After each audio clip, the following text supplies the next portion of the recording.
The last 30 years of conflict have left the northern and eastern provinces of Sri Lanka devastated. A raging internal conflict left thousands homeless and the local economy completely destroyed. The worst affected were the Tamil-speaking minorities from the north and the east of the island nation. For these citizens of northern Sri Lanka, the situation was quite precarious. Their education, livelihood, and transport infrastructure was almost entirely shattered to pieces. Their confidence reached its lowest ebb. For the Indian people, it was important to stand by them in their predicament. The first steps were taken even during the conflict was on. It started with providing internally displaced persons with emergency humanitarian aid and transitional shelters.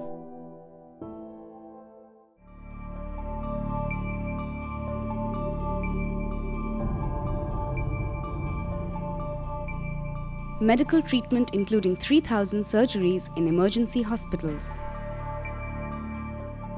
2 limb refitment camps were arranged by Jaipur foot manufacturers from India at Jaffna and Manik Farm. Family packs were distributed with essential household commodities. Provision of galvanized iron sheets for temporary roofing. Provision of cement bags to rebuild damaged homes.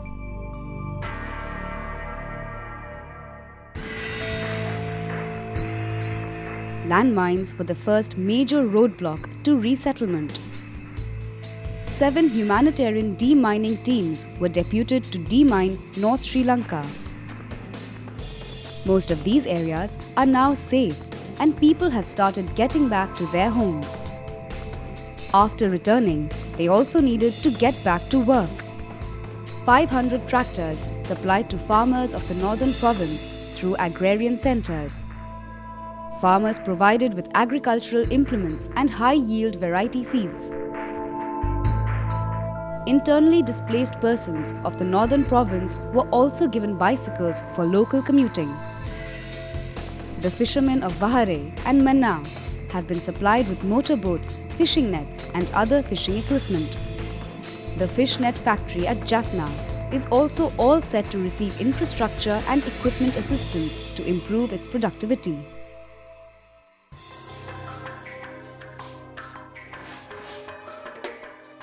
A vast majority of citizens of northern Sri Lanka lost their homes during the conflict. To start their lives anew, they need full-fledged housing. Reconstruction and development assistance is what they now require. The good news is, a pilot project to build 1,000 permanent homes for them under an agency-driven model has already been finished. These houses have been handed over. The Government of India is committed to build 50,000 similar houses. Work has begun on the next phase of the project, wherein the government is providing funds to build 43,000 houses under an owner-driven model. Further, 6,000 houses are being built under an agency-driven model.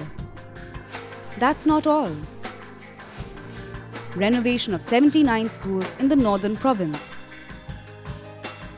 Provision of computers and printers to schools. Higher study scholarships scaled up to Sri Lankan rupees 2.5 billion. Siddha Medicine faculty set up at Trincomalee. Infrastructure support to Palmyrah Research Institute, Jaffna.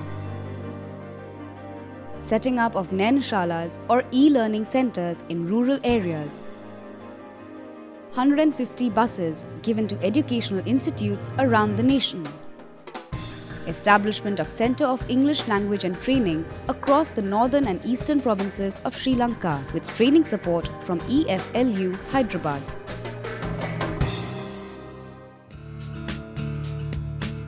A number of vocational training centres were initiated across the nation at a cost of Indian rupees 25 crores. Vocational training centres in multiple trades have started functioning in Puttalam and Tondaman. New centres are coming up at Batikalo. India not just helped set up these vocational training centers, it also provided on-job training to teachers and skill support for various trades. War widows and destitute women from Batticaloa are involved in a project run by a prominent Indian NGO named Seva that aims at developing sustainable livelihood for women. Work has begun to strengthen the nation's health facilities from the inside. Construction of a 100-bed base hospital at Dikoya, Hatton. Construction of 200-bed ward complex at General Hospital, Vavunia. Supply of critical medical equipment to government hospitals in Jaffna, Kilinochchi and Mullaitivu. That's all about physical health. But what about emotional well-being?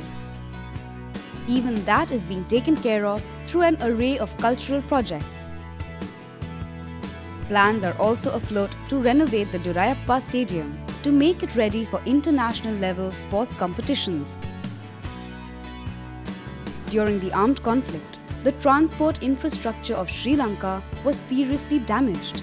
This called for immediate attention. India responded with a variety of development projects.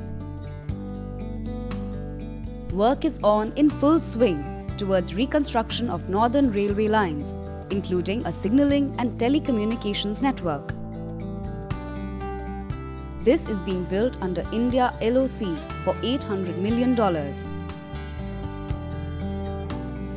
5 unique rail bus units that run on existing rail tracks have been provided to improve connectivity between Batticaloa and Trincomalee. At the Kanke Santurai harbour, around 10 wrecks have been removed to make it operational again.